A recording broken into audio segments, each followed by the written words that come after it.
welcome to the Your Parenting Mojo podcast. Today we are here with Nicole, who is going to tell us a little bit about her family and some of the changes that she's been making over the last year or so, and how that's really affected her and her interactions with her family. So welcome, Nicole. I'm so glad you're here. Thank you, Jen. It's so great to be here. So I wonder if you could maybe just start by telling us a bit about you and your family. Who are you? Where are you? Who else is with you? Sure. I'm Nicole.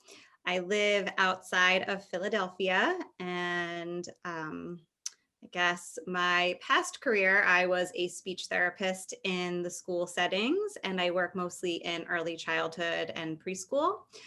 And now I am home with my two very spirited and sensitive kiddos. I have a 4-year-old son and a 6-year-old daughter. And I also am supported by my very supportive husband, Jack. So yeah, we're all here together. And I ended up leaving my job because I wanted to be the main influence for my kiddos while they were in their early childhood years, since I'd spent so much time learning about it and working with other people's families. And now we are here and we are homeschooling and unschooling, and I feel like the kids are doing really well considering the circumstances. Yep, considering it has not been an easy year for anybody by any stretch of the imagination. Okay, awesome. So I'm wondering about, I just want to get to know you a little bit more as a person and the beliefs and the values that really shape you. Can you tell us about that, both on a personal level as a person, but also as a parent? Sure. I think so. I definitely have started identifying with being a very empathetic and sensitive person, which I used to think was problematic and maybe one of my weaknesses, but I'm thinking that it's driving the things that do make me who I am. So I have to always uphold, I guess, respect and justice. Those are things that when I see them violated, I feel it. I feel it in my body, and it's really hard for me to see those things happening. So those are definitely big values for me. And I guess curiosity is big. I think I've always kind of sought to grow more as a person, always find out more information. When I was working, I would be taking courses constantly just because I wanted to know the most I could know about what I was doing. And that's also made me really value science. If science can be a value, it is to me. And some of the places I've worked, I've been surrounded by some really great clinicians that were always doing research and using evidence-based practices to drive their therapy with the kiddos. And that inspired me. And also, I married into a family of PhDs and researchers. And there's just people around me that are always looking for the why and the evidence. So to me, that is something that I, hold very close to I guess, yeah, that's one of my big values. And Yeah. it seems as though that your values could potentially create problems for you as a parent, particularly around the idea of respect, where if you're coming from sort of the mainstream, not a value that's primarily considered important in parenting. What was that shift like for you, or was it a shift, or how did that show up for you as a parent? Well, I don't think kids are born knowing how to respect their parents. They're just going about and getting their needs met and doing that in whatever way they can. And it doesn't show up like respect. So is it our job as the parents to teach them respect? Is this something that we can say, you need to do this? Or is this something that we show to them by, living it and showing them respect and showing our partners and our family respect? So, yeah, it definitely is something that I still think about now and notice if the kiddos aren't necessarily showing me respect, but it's also not my job to teach them how to do it or tell them to do it. I know that that's something that will come in time when I treat them with it. So Yeah. Yeah. And then the other thing you said was you were talking about science, but to me, I was thinking it's sort of a thirst for knowledge, as you mentioned as well in your work. And that can be paralyzing as a parent, where we feel like, oh, if I just had this one piece of knowledge, that everything would click and all of the struggles I'm having with my child wouldn't be struggles anymore. Does that resonate? Yes. When I started out parenting, I didn't really know what I was doing, like most parents. And I did think that if I read every book that kind of aligned with my values, that I could just figure it out and get the recipe for Mm. how to parent and how to get kids that turn out great. And um, yeah, it didn't really work like that. Tell me more. What didn't work? I think that there was just this fear and anxiety of not getting it right. So if I didn't follow the book to the T, Mm, that I would somehow screw up the kids. And that if my partner didn't follow my instructions, he would then screw up our kids. So, it turned into this controlling thing where I was trying to control him. I was trying to control the situation. I remember shouting to him in the other room during diaper changes and saying, well, you're not letting them know what you're doing first. You're not asking for consent to change the diaper, and just thinking, well, this is the end of the world and we've already screwed them up. So, mm, um, yeah, it was definitely, it brought out this perfectionist side in me that we just had to get it right and we had to do what the book said. mhm. And yeah, it caused a lot more fear and anxiety than I probably would have liked. Yeah, I can imagine. And I'm wondering if that fear and anxiety ultimately comes from a place of related to intergenerational trauma, where the relationship that you may have had with your parent may have been one that you're sort of looking at and thinking, okay, in some ways I see that she did the best that she could, and in other ways I want something different. How does that show up in your relationship with your kids? Probably the drive to know more and do better came from knowing that there was this possibility of intergenerational trauma. I know my mother's upbringing was not so easy for her, and she didn't have a lot of support from her mother. And, when my mother had me, she was really young and she was a single mom, and we didn't have a lot of money. She was working two jobs a lot. So, she showed up for me the best that she could. And a lot of times, she would be triggered and she would have her big feelings. And then I too would have my big feelings. So I guess I didn't always feel safe to share my big feelings with her. Um, and I didn't want that for my kids. I knew that that was an important piece of having a relationship with someone, to be able to say, hey, this isn't working for me, or this upset me, or I'm just feeling this way, and know that that would be received by the other person in a safe way. But Mm, I had to be really sensitive around my sensitive mother and make sure that I didn't upset her, because then I'd feel really guilty for that because she was doing the best she could. And mhm, um, yeah, it was also a bit scary, right? It's a bit scary when your parents yell at you. mhm. So I really didn't want that for my kids. And if I read all the books, then I would be able to just Yeah. stop the intergenerational trauma. Hmm. Yeah, and there's so much more to it than that, isn't there? Yeah. So a real sense that it feels like you're reparenting yourself and trying to give yourself some of the things that she may have tried to do and just wasn't able to meet your needs, wasn't able to see that you were a person who had needs as well, at the same time as you're learning how to do this for children as well, for your own children. Yeah, I think so. When I joined the membership, I thought we'd be getting lots of information and lots of support, which we did. The And right piece of information that would the right unlock everything. but I didn't expect the reparenting piece. I think Uh-huh. that was something that, well, I know it was something that I had never heard of, Yeah. but it was something that caught me by surprise and Mm. was really powerful for me. Just to kind of go back and talk to that younger person who I Mhm. never knew was still in there, but she is, and just let her know that your feelings are important and you don't have to be scared to voice your feelings, and you're safe in all situations and you're doing okay. Mhm. So yeah, that piece was, whew. I will It's never still forget hard. that, honestly. And for people who are watching, this was a module of content in the membership, and Nicole gamely volunteered to be coached in front of a small, intimate group of people that she knew fairly well by then, and to just kind of go back to what it was like to be that young person who had these needs that weren't met. And I mean, yeah, that gave me the chills as well.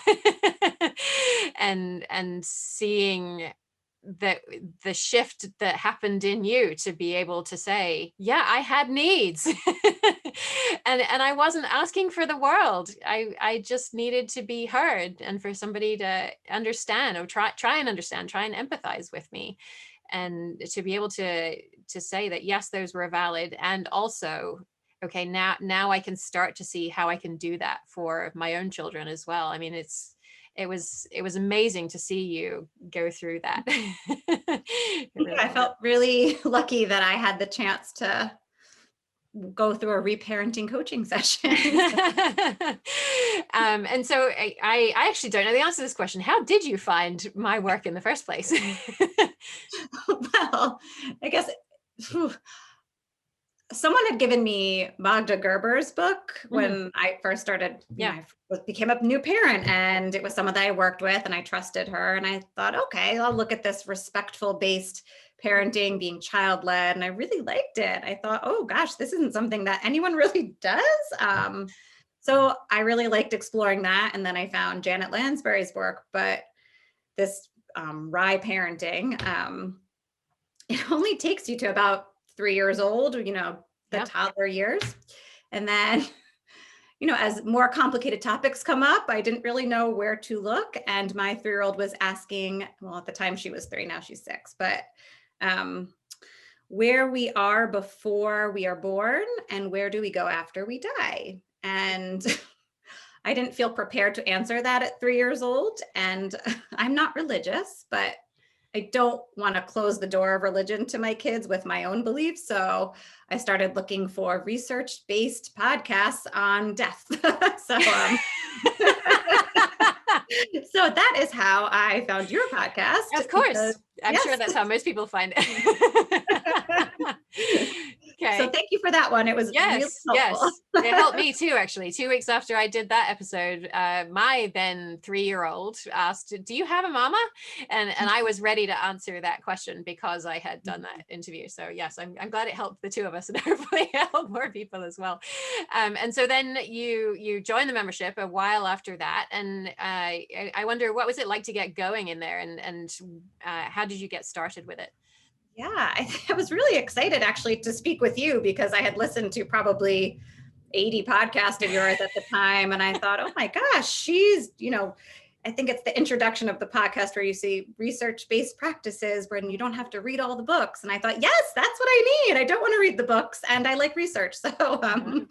yeah, so to be able to just kind of get your input on some of the issues that were coming up again and again for us as a family was really exciting.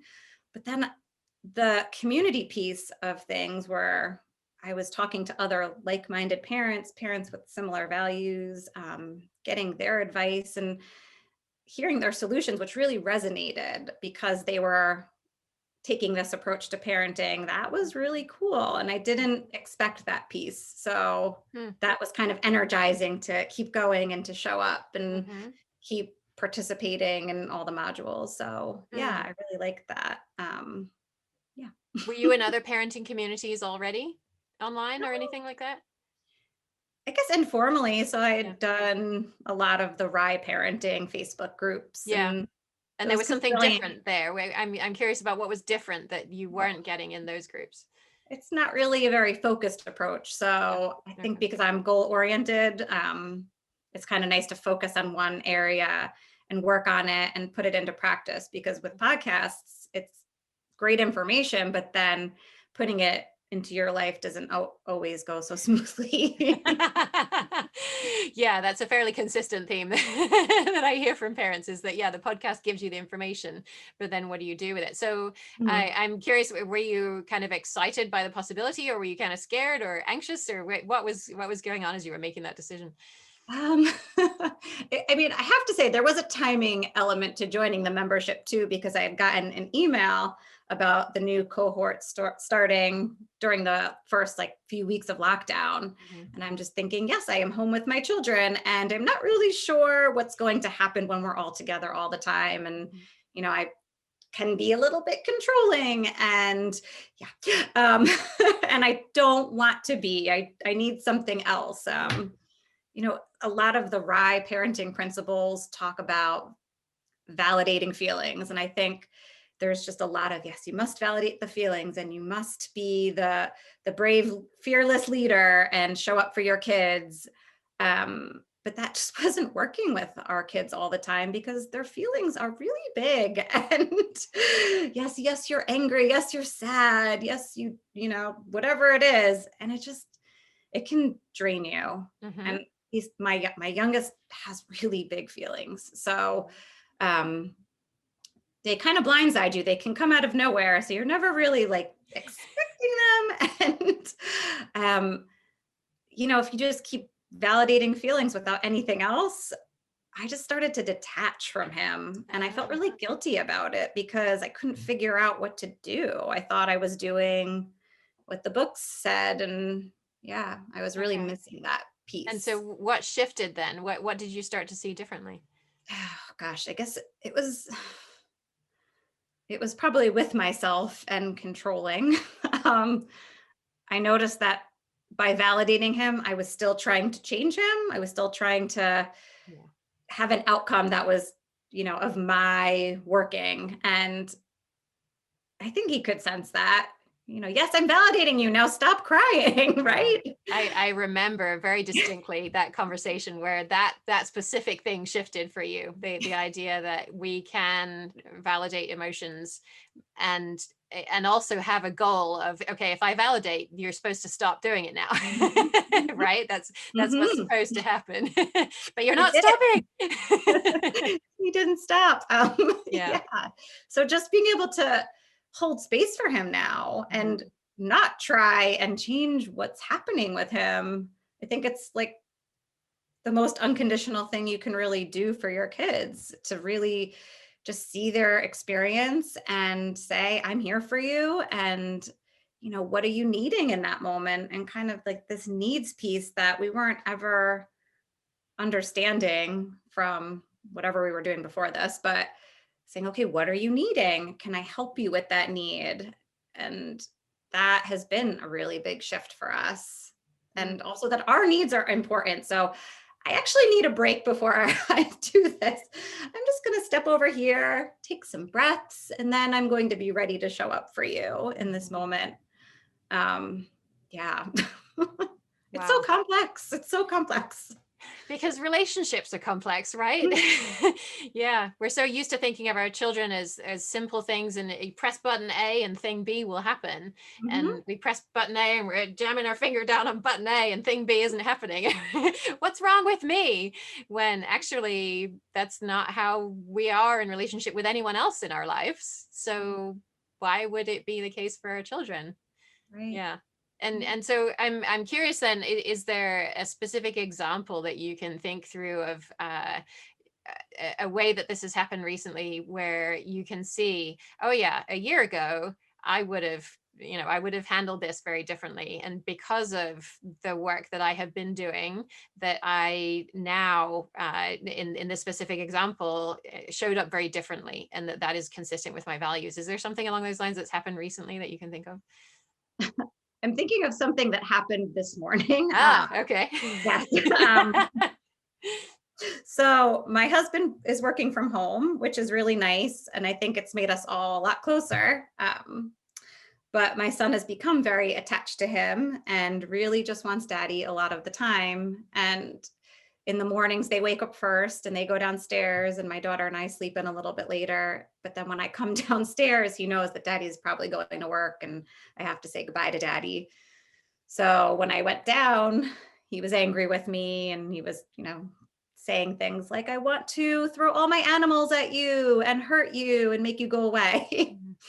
So before all this, would have probably taken that really personally and just said, oh yeah, you, I hear you, you're angry.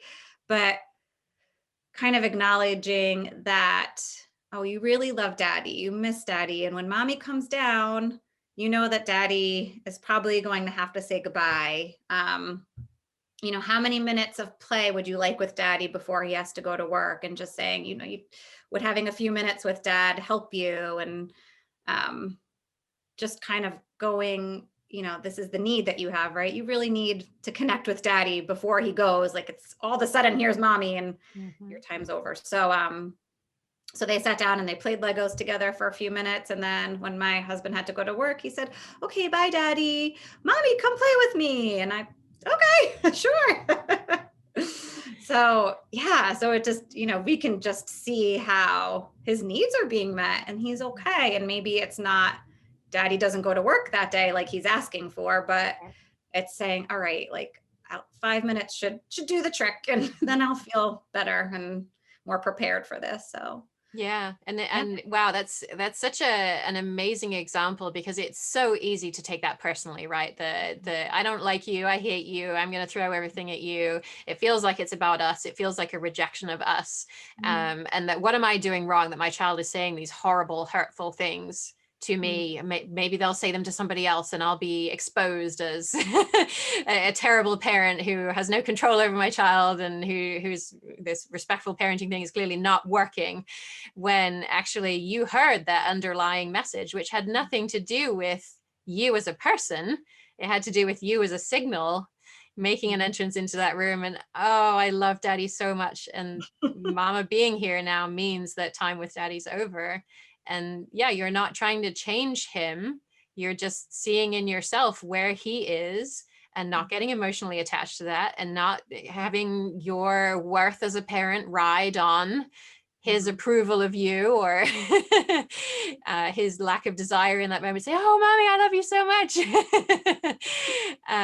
But to see his need and to help him to meet that need for a few minutes, and then transition into your husband also has needs and has things to do in the world, and that you can also be there for your son to support him as well. Wow, that's an incredible example. Thank you for sharing that. And yeah, so it seems like it's been a real period of growth for you as a person, and that this is not about finding the piece of knowledge to make this right, but it's about who you are, how you show up in the world.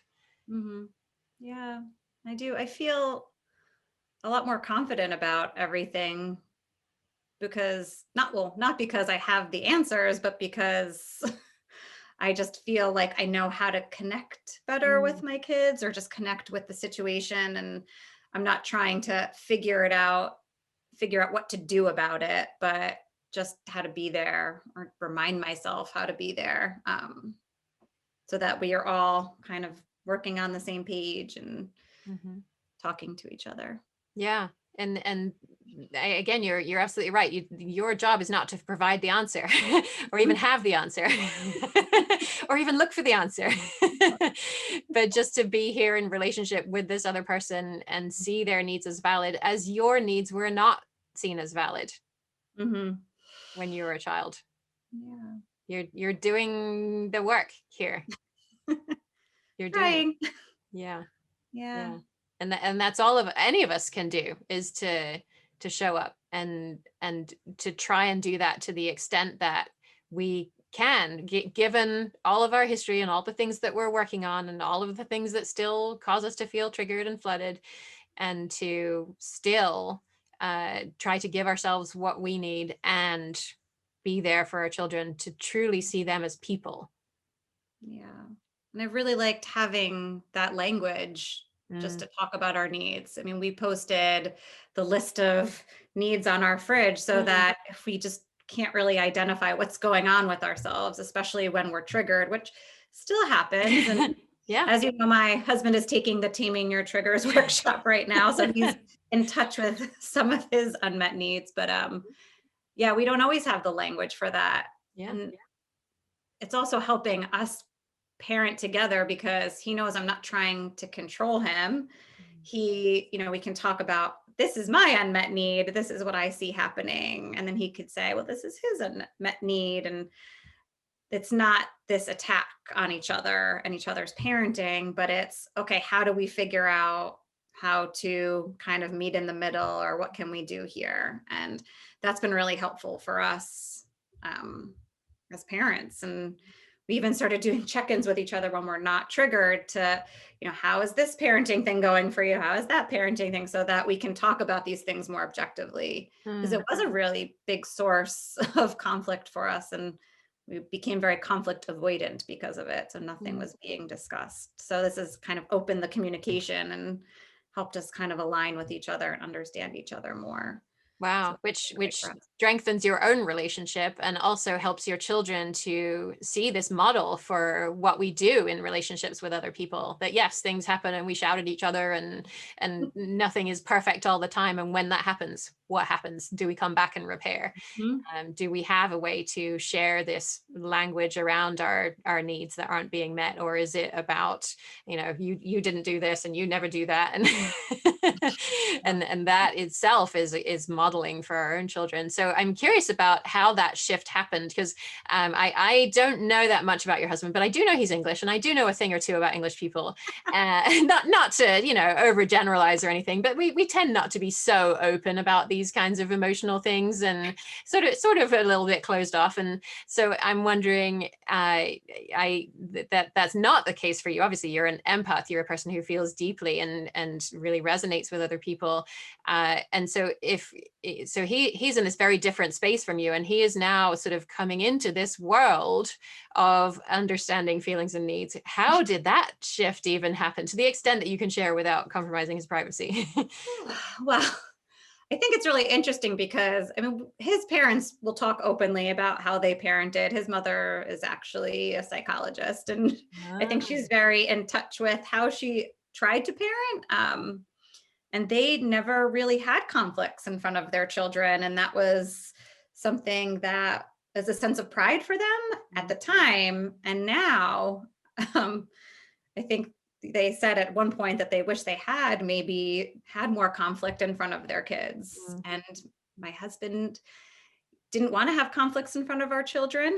Um, I think it was really hard too, because before I was doing this work, I didn't really know how to have conflict, because I avoided conflict with my mother growing up. And because I was an only child, there wasn't anyone else to really mhm, practice on, I guess. And because we would blow up at each other, there was really no repairs ever. I still have a hard time apologizing with him, not so much the kids. The kids, I can kind of come back and say, oof, I did not mean to do that. But for my husband, I can't. So I can see why he wouldn't want to engage in conflict with me at that time. And having no real model of healthy conflict in his family life was tricky. But I think kind of talking about what it means to have a safe and a healthy conflict, and that conflict is not bad. It's giving us a chance to talk about what we need and problem solve together.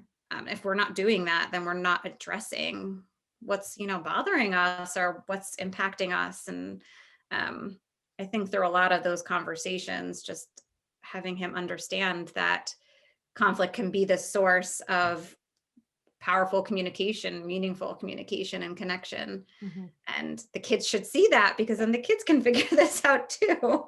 He does not, he gets very triggered when the kids have arguments. So, this is coming across in all areas, but yeah, it's been at least a 7-year journey since being parents. And longer since we've been together. But I think, yeah, there's something really powerful about coming in with this kind of soft startup and coming from this place of, this is my need. I actually need you to try and get on board with this, because I want our kids to be able to have conflict with people and know it's safe, and know that the other person isn't going to stop being their friend or stop being their partner because of this conflict. So Mhm. it was important to me that we figured this out for them. Yeah. And so do you now see him picking up these ideas related to respectful parenting outside of conflict as well in other areas? And how has that shift happened over time? um, Yeah, I think the consent is a huge piece. And, well, we try not to say, oh, we have a girl, we have a daughter, and we have a son, and we need to make sure that the daughter knows this and the son knows that. But there's, this conversation around consent, and we weren't brought up learning about ways to, or why it's so important to start this from a young age. And, when I can put it into the terms of, we have these kids, and teaching them about consent from this age will help them, in this adult situation or this friendship situation. They need to know how to do this for themselves. And he really does value that. He wants them to get to that point. So if it means talking about things in a different way, in a more respectful way, and then he's on board with it for sure. Yeah. Yeah. Often what I see in parents is actually a lot of times they want the same things. They just have different ideas about how to get there. Or maybe one parent sees, I want this thing, and life is so hard right now, and so this is what I'm doing, and don't see the disconnect between the thing I'm doing right now and where I'm going to end up if I do it that way. And that if we go in with we did a Sharing Your Parenting Mojo episode a long time ago, where the parent said that she wrote down a 2-page summary of all the things that her family should and shouldn't do around her children, which I think was not well received.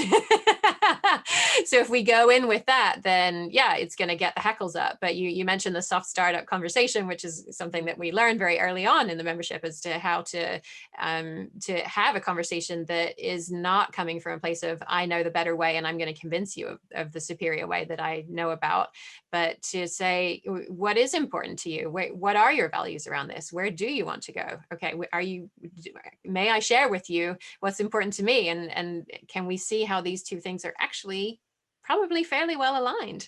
And if so, what do we need to shift in our daily interactions to head towards something that we agree is important? And to see you on the same page about that. And there are going to be times when we have conflict about it, and that's not the end of the world. We can have that conflict and still be, still know that we're both kind of heading in that same direction. It's so it almost feels as though you don't have a plan, because that's not the right word for it. It's like, not like we're putting the right ingredients in and we're stirring it the right way and we're going to put it in the oven at the right temperature and the perfect children are going to come out the other end. But the sense that I'm getting from you is that we know what our values are. We know what's important to us. And we were not necessarily on the same page about that before. And now it feels like we're a team. I'm getting a sense of like that we're a team on this. Yeah, for sure. And it feels really empowering to come, together and say, like, this is what we're doing to raise our kids, and to also know that when we are not aligned or if we have conflict, that it's okay and we can talk about it. And it's a big shift for us, because I still remember those diaper changing conversations. It didn't feel good. I just didn't really know what else to do. So it's nice to be actually moving in a direction that feels good.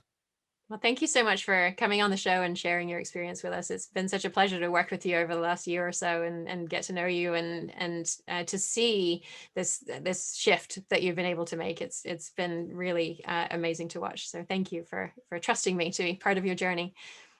And I have to thank you as well, because without this community and without these resources and the membership, I would not have been in this position, and it didn't feel good a year ago. And so I'm just really grateful that this exists and that you continue to do this work and show up for all of us. Yeah, thank you. And so if anyone is listening or watching this and thinking, I want to meet Nicole, I want to be in that amazing community, you can learn more about it at yourparentingmojo.com/parenting membership.